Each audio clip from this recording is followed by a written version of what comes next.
It is a new era. It is a golden era for America. I won't go into too much of the details here, but I think I'll just mention this.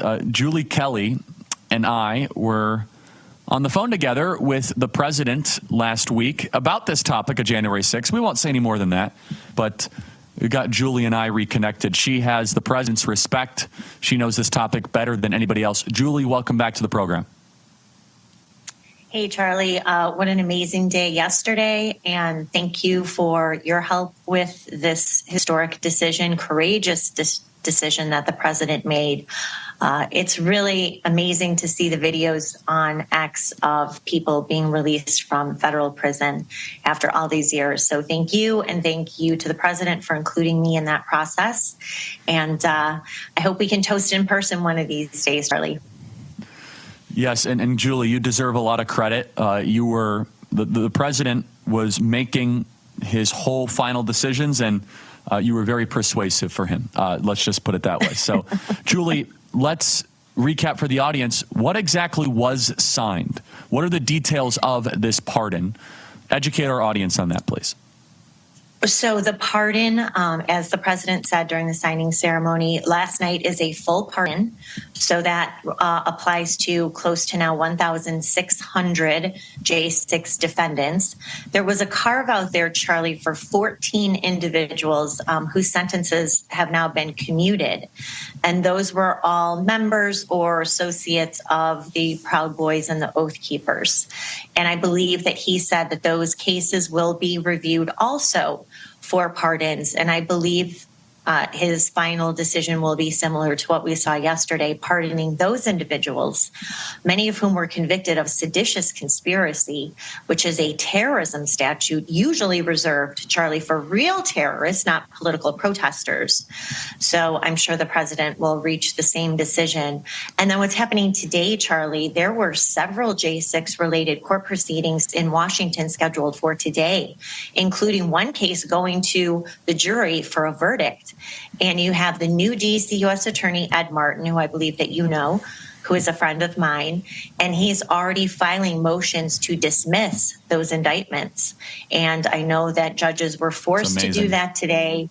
And boy, I wish I was there to have seen those judges have to drop those cases. That would have been another incredible moment. And so this is so profound, and I hope everyone here understands what's going on, is that the president could have done the watered down version, right? He could have kind of gone halfway. Now, the media is attacking. They say, oh, well, President Trump even commuted or pardoned people that were violent. This is the important thing, though. The question is, do you believe if the tree is rotten, is the fruit also rotten? Can a rotten tree produce good fruit? No. Talk about the due process violations. That's really what we're getting at here, is that these defendants did not have basic constitutional guarantees. They were guilty until proven innocent. Pretrial detention, solitary confinement, did not get access to adequate attorneys. They did not get the ability to examine evidence. Julie, it's not about that President Trump made a comment on the actions of what they did that day. He was pardoning and commuting the process. That's right. Explain, please. And Charlie, that obviously was something you were very adamant about, is emphasizing the lack of due process, correct, the constitutional rights violations at play in this prosecution. So that is, of course, something that we added to the consideration. And I know that the president himself is fully aware of what these prosecutors and judges have been doing for more than 4 years. But I think the most egregious violation is that judges systematically, for 3 years, Charlie, as we discussed, denied every single change of venue motion filed by every J6 defendant, arguing that they could still get a fair trial in a city almost entirely populated by Democrats, and not just Democrats, Trump-loathing, radical left-wing Democrats who view the events of January 6th as they do compare it to 9/11. I have sat in some of those jury selections. You cannot believe what the residents of Washington, D.C. think about January 6th. So the judges would claim, okay, well, we'll go through this voir dire process. We'll really, drill down into their political views about Donald Trump and January 6th. No, they didn't. They didn't do that. And so it resulted in the DOJ having this perfect conviction rate after now almost 3 years of trials.